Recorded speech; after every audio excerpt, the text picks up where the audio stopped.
wa huwa sadiqun bil kharijil mu'tad kal bauli wal ghaiti wa bin nadri kadzami wal qayhi illa al maniyya min adamin aw hayawanin. Dan kata-kata di atas itu setiap benda yang keluar daripada dua kemaluan muka dan belakang itu mengandung bahasa itu dengan sesuatu yang keluar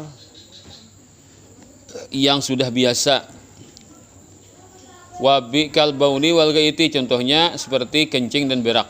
Wabin nadiri, dan juga mengandung sesuatu yang keluar dengan jarang, kalau jarang keluar situ.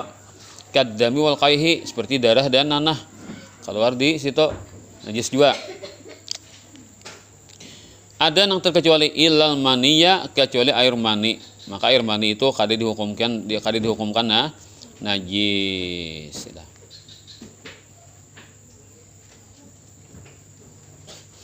Namun banyu mani itu najis, habis kita nih najis bikungan.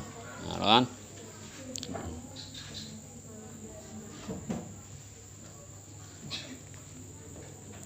Min adamiyin, sama ada itu daripada manusia, air mani tadi, au hayawanin, atau daripada makhluk hidup yang lain. Nah, kecuali yang kada suci adalah gairi itu jadi naat bagi hayawan. Selain anjing, kalbin wa khinzirin, babi. Nah, ini wa ma tawalla di Muhammad, dan air mani yang terlahir pada keduanya, anaknya anjing, anaknya babi. Au min ahadihima, atau daripada salah satu keduanya, keturunan satu belahan anjing, belahan babi. Ma'a hayawanin tahir, yang kawin dengan makhluk hidup yang suci. Dan kambing misalnya kan, maka anaknya itu banyu mani pada anaknya itu tetap hukumnya najis.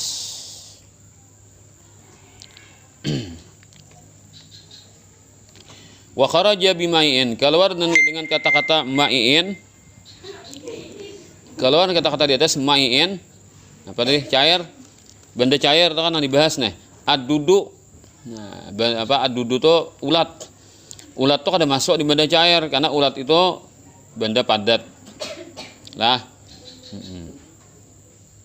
Maka ulat terkecuali. Bila ulat keluar dari kemaluan, maka ulat itu hanyalah mutanajis. Bukan arti awaknya seikuan itu ada najis, tapi inya datang dari sarangnya najis. Berarti inya membawa najis atau mutanajis, bernajis. Wa kullu mutasallibin, dan setiap benda yang keras seperti biji misalnya. Seandainya ini kan keluar biji dari apa? Dari kemaluan nih. Orang BAB misalnya, keluar biji misalnya. Nah, biji itu kada hukumkan najis, tapi hukumkan mutanajis. Syaratnya asalkan biji itu jika seandainya ditanam tumbuh masihnya, berarti masih hidup bijinya tuh. Bijinya itu masih hidup, namun ditanam tumbuh. Nah, berarti nya kada berubah jadi berak mana? Berarti nya masih kuat kan, kada berubah ya namanya keadaannya, walaupun kan bijinya tuh kada hancur lah. Bilanya sudah mati kan biji itu, berarti jadi tahin itu bahasa kasarnya lah. Ini terjadi tahulah di mana ada kalau ngarannya kopi apa namanya? Tolong luwak lah. Luwak itu binatang seperti musang. Hobinya makan kopi. Jadi kopi itu buahnya kopi itu makanannya luwak. Cuma luwak ini kan bisa menguyak kan. Nah, bisa menguyaknya, jangan bisa menguyak kan dikunyah dulu lah, makannya buahnya, buangnya bijinya kan kada. Luwak itu makan kopi taguk bulat. Akhirnya karena belinya behira, tahinya tuh ada tikil-tikil. Apa nang tikil-tikil tuh? Iya kopi tuh. Biji kopi itu kada hancur. Jadi kan masuk ke parut, nang dihancur tuh isinya aja, apanya tuh isi kopi, buahnya kopi aja.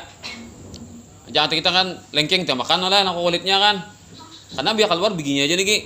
Kulitnya hancur, isinya hancur, tamsilnya kan. Jadi kopi itu dimakannya tagu bulat. Karena keluar apa? Bijinya ada hancur. Nah, seandainya biji kopi itu ditanam tumbuh, maka biji kopi itu ngarannya mutanajis, bukan najis. Sehingga biji kopi itu kan bila keluar dari luwak tadi itu lebih hebat daripada kopi pilihan manusia. Makanya tulisannya kan kopi pilihan ahlinya. Kan kalau tulisannya itu kopi pilihan ahlinya. Ahli kopi yang milihkan. Itu apa? Profesor Luwak lah mana. Amun manusia kan diputek tahu nah buat namantah buat namangkal mana akhirnya kopinya kadanya nyaman, tapi kalau kopi luwak nyaman asli kopi sebenarnya karena pilihannya dari ahli kopi yang milihkan. Nah akhirnya tahulah akhirnya luwak itu dihargai orang. Itu ada dulu acara televisi kan orang beternak luwak sekaligus berkebun kopi. Jadi kan tanah itu jangan berapa hektar ya di kandang orang nah dikurung orang. Di kandang orang dikurung, di situ kebun kopi, diadeki sudah pulang keluarga luwak. Nah, jadi luwak ini kan silahkan luwak ikam sini makan aja, seapa hendak sampian makan di sini kan. Nang penting bila pian BAB jangan keluar dari sini. Nah, itu nang penting kan. Makan dia sepuas-puasnya sini, Pak luwak ae mana. Cuma bila pian BAB jangan keluar daripada area sini. Makanya dikurung loh kan. Nah, karena sedangnya kan isok pagi atau kemarian kan ronda si petugas nih. Bila ada tahi luwak kokot buat kagayong. Nah, nyamannya nih berharga dan manusia kayak itu nih sakti bener kan. Sampai kata tahinya berharga loh kan. Kada tahinya diambil orang. Nang bigi kopi nang tabut di situ kan. Nah, karena dibasuh orang situ dipisahkan orang antara tahi luwak lawan kopi tadi. Biginya itu dibasuh orang bersih-bersih lalu dia apa? Dipirik orang kan dihancur orang jadi kopi nyaman kopinya sekalinya. Lalu ngaranin kopi luwak. Nah, itu. Namun manusia kada kopi luwak tuh kan enggak bisa kan. Manusia tuh bubur luwak bisa mengolah loh kan. Manusia kan bubur luwak bisa mengolah kata kopi luwak ada bisa mengolah. Kayak pemalah bubur luwak tah nyaman. Ikan melah bubur biasa kan terus macam-macam anunya bahannya kan udah menjadi bubur. Nah, waktu panas-panas tuh kan langsung makan. Baik makan apa ya? Taluwak loh kan ya. Kepanasan taluwak ada kah? Nah, itu bubur luwak katanya kan. Kadang ngerti. Subah lo deh. Nah, itu hanya bubur luwak loh nih. Bubur luwak adanya itu. Kepanasan loh luwak kai bubur luwak adanya. Kadang mulah napa? Mulah soto luwak adanya kan. Pokoknya bila luwak tuh adanya lah. Nah, itu. Teh luwak juga kan. Ikam jauh kopi luwak aku teh luwak bisa mulah juga kan. Nah, panasannya tuh ginom luwak atau teh luwak juga. Itu bahasa Banjarnya lah. Nah, kalau luwak tuh nama binatang. Nah, lalu itu kan namanya prosesnya kayak itu, prosesnya kayak itu. Nah, bilanya bujur bersih kan orang, maka kopi tadi suci. Asalkan bujurnya prosesnya dibersih bujur dan bijinya itu kan mati nih kan, udah masuk nih 4 lalu aja kan. Nah, proses di perut luwak nih. Nah, lalu ada dulu tuh ada berita di mana di medsos kopi luwak haram diminum. Nah, apa nih? Apakah haram secara fikih kah? Karena imbah dimakan luwak nih kopinya lalu diolah kopi. Oh, ternyata ada bahan-bahannya tuh jar dicampuri orang unsur babi. Karena aja ada anunya tuh, ada yang apa ya bahan-bahannya tuh nah kan H2C misalnya lah. H2C itu misalnya kan tuh rumus kode daripada unsur babi misalnya kan. Ada ahli yang membaca nang kode nih. Nah, lalu kode itu ternyata itu mengarah kepada bahan tuh dari babi. Lalu gigirai di medsos waktu itu kan akhirnya kopi luwak ada bayu lagi orang Islam kada ini manukar loh kan ya ada banyak tuh karena imbasnya kan padahal ada keterangan dari MUI sudah kan sertifikat halal tapi karena tulisannya kayak itu akhirnya mbah kembali membaca di medsos kan kemasannya kayak itu cek kemana ke warung ke kios melihat kopi luwak berubah sudah nah anunya kemasannya diubahnya sudah. Nah asalnya bahan-bahannya tuh yang bilang banyak 30 lah. Bahan-bahannya 30 itu berkurang. Paling 10 banyak kan lagi. Bahan-bahannya tuh kan. Nah, diubahnya kemasannya. Ada yang mengerti kan baca. Nah, akhirnya apa ya? Pak Sainya minta tolong kan awan MUI kan minta sertifikat halal kan. Kan di TV kan dari aja di TV kan promosinya kan. Kopi luwak halal. Yang mana? Ini mbah dihantam orang tuh tak. Nah, gara-gara dibongkar orang tuh kan. Bapang kita kayak apa aja itu? Inilah kita minum kopi luwak lah. Kalau ada isu-isunya mengandung babi. Nah, kalau kita duduknya di fikih, kada apa-apa ai kinom itu kan. Kenapa? Karena berita isu-isu itu kada meyakinkan. Ditambah pula kalau sudah ada sertifikat halal dari MUI, itu sudah ada jaminan kan. Kita orang awam kan situ aja kita kan sudah ada lah. Nah, itu untung Indonesia ini ada kan, ada sertifikat halal. Walaupun itu belum wajib lagi. Cuma kan orang Islam kan perlu kasih tuh pegangannya lah nah. Sertifikat halal. Sama BPOM. Nah, BPOM itu kan bila ada yang itu nyaman, misalnya ikan nukar pupur nah, itu adalah BPOM-nya lah. Nah, Badan Pengawasan Obat dan Makanan. Bisa milih lah BPOM dah, ada BPOM ya. Bila sudah ada BPOM-nya tuh berarti terjamin sudah sehat kan itu. Kada berbahaya. Bila ada BPOM-nya tuh, ya tuh bupur kan mau rusak jadinya loh nah. Gara-gara bupur makanya itu kan karena kada ada jaminannya. Nah, biasanya bila pakai BPOM tuh tak larang sedikit, oh nah. Bila kada BPOM tuh tak murah aja nah. Hanya kan ilegal. Itu bila orang razia bila orang disita orang. Bila ada BPOM-nya tak aman sudah. BPOM katanya.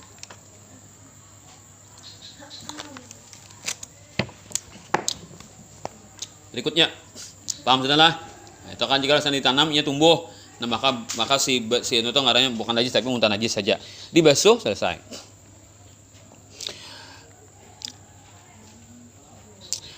La wa kullu mutasallibin la tuhilul ma'idatu, yang tidaklah mencerna dia oleh usus, artinya kada merubah dengan oleh pencernaan dah.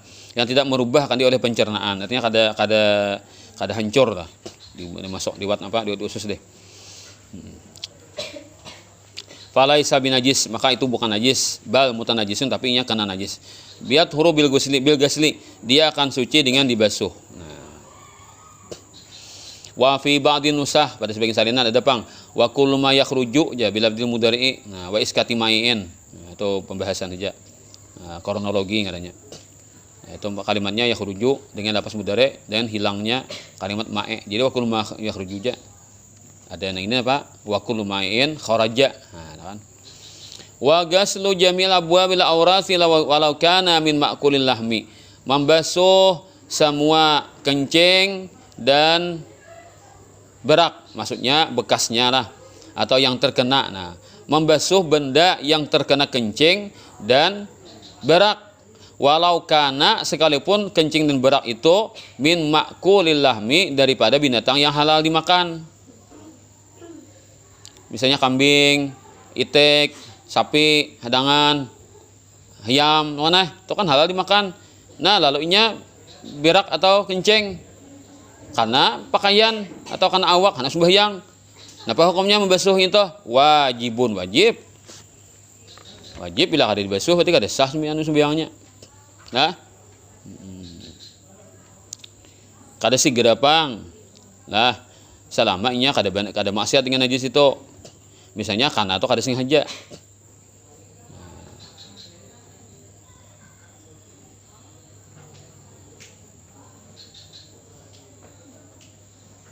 Jadi yang paling nyata tuh ketika hendak sembahyang wajib menghilangkan itu.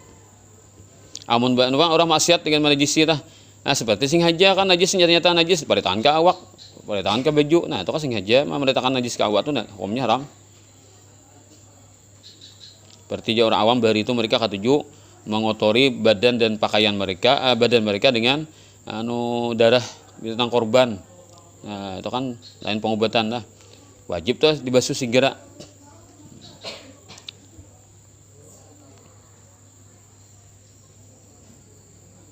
Ya, ini pembahasan di dalam ini tinggi lah. Walau kana min ma'kulil lahmi. Nah, di sini kalimat walau kana ini bahasa isyarat lah. Isyaratnya apa? Isyaratnya ada karena pendapat Imam Al-Ustukhri rasanya. Imam Al-Ustukhri atau Imam Qofal nang mengatakan binatang nang halal dimakan itu kencing lan beraknya itu kada najis. Itu anak asli aliyah nih kamu tamu di Batu Muin. Ya, tapi ini pendapatnya kaulnya doif atau sahih, mungkin doif lah. Kata kawan dibawa orang banyak. Jadi bila tahu berenya ini kan pakai itu mana makai. Misalnya tahyayam tapalit ke mukana lo mana. Kalau yang besuh bawa sembahyang lo nah. Cuma gigir di musala lo mana. Bu tahyayam jana. Itu nih.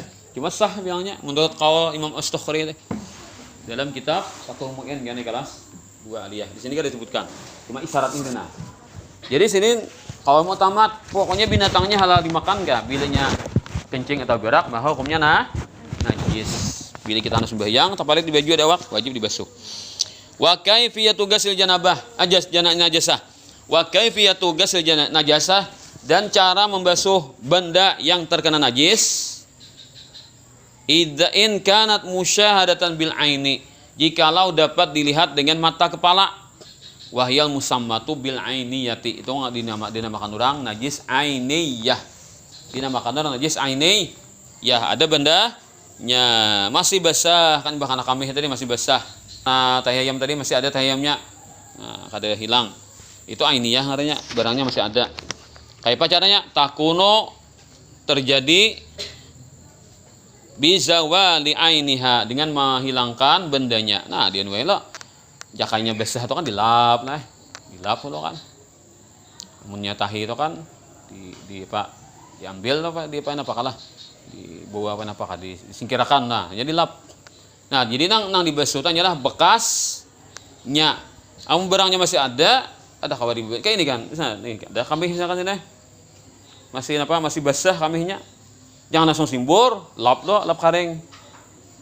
Dalam karing dibuang disingkirkan, hanya dibasuh juga baju digosok tak. Karena bila sudah habis dibasuh nih, kada lagi warnanya kada ada, baunya kada ada, rasanya kada ada kan,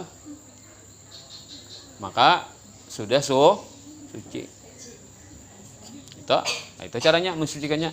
Amun masih layau kami dibasuh langsung, itu bukan membersihkan, itu menambahin najis. Yes, banyu naasnya sedikit mayo, timbul banyak banyunya. Selama banyu masih kalah, maka najis banyak terus nih. Amun lantai ini nyaman kan, basuh langsung gugur kemana? Ke tanah lo nih, kaburumbahan lewat apa?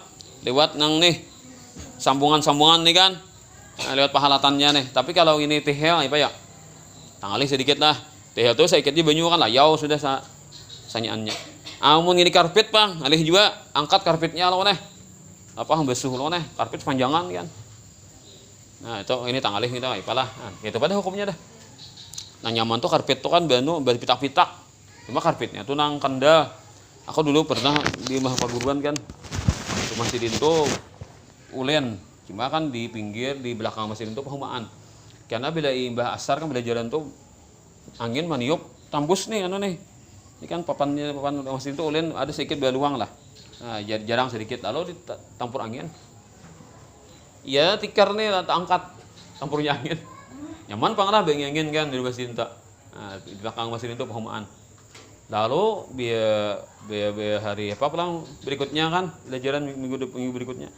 Rumah sini itu pakai tikar karpet. Cuma karpetnya itu kayak sajadah tuh nah. Cuma alasnya di bawah tuh kan pakai getah tuh nah.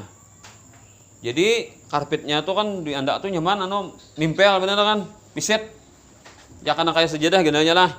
Andak kan susun dia anunya bapak susun nang anunya tuh karpetnya tuh kan berpitak-pitak itu. Nah, itu keuntungannya nyaman. Misalnya kayak sejadah lah di karpetnya tuh lah. Kayak sejadah. Bila kana kamis ini kan misalnya kata kana tahe ada kanakan lah. Angkat kan sepitak ya loh nah. Angkat sepitak ditapaskan jemur. Nyaman tidak lah. Nyaman namun sepanjangan nih karpet nah, panjangan tuh. Maulah kada senyaannya diurak. Ah, bagus benar itu orang jual kita tahu lah berjual tuh bagus deh. Rumah tuh kan biar pitak. Cuma bagus kan ya panganda. Kayak sejadah tuh kan. Kayak sejadah di orang sembayangan tuh nah. Cuma pitaknya kayak ya kalau bisa sejadah lah satu pitaknya tuh. Cuma sekali benda tuh langsung menimpelnya.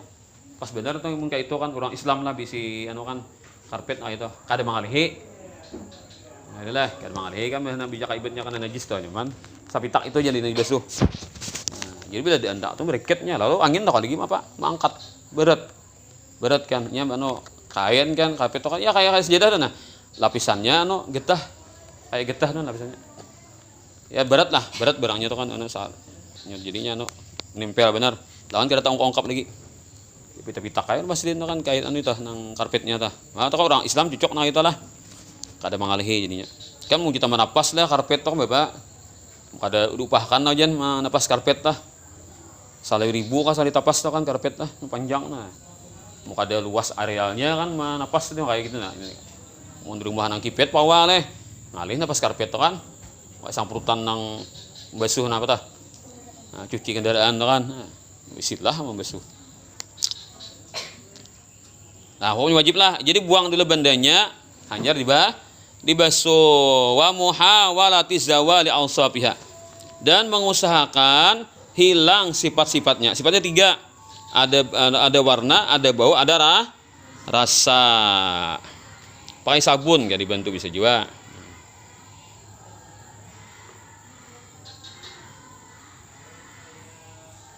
Nah, ada Pasuruan mungkin aku namanya cari videonya tuh, Pasuruan, pesantren di Pasuruan, bunyi malah jadi cara menghilangkan najis tuh. Jadi kan setelah dibuangkan najisnya tuh, dan pasir ulang, tumpahnya pasir, lalu pasir tuh di pusut-pusutnya, nih kan lantai nih, imbal pusutnya ke lantai ini kan, pasirnya tuh buatnya ulang biasa, buatnya dibuangnya singkirakannya ulang kan. Jadi bagusnya pakai pasirnya. Jadi diciumnya kayak sampai kan bedanya itu kan masih bau biasa pulang. Ada pesantren Pasuruan mana kan mau videonya tuh. Wallah.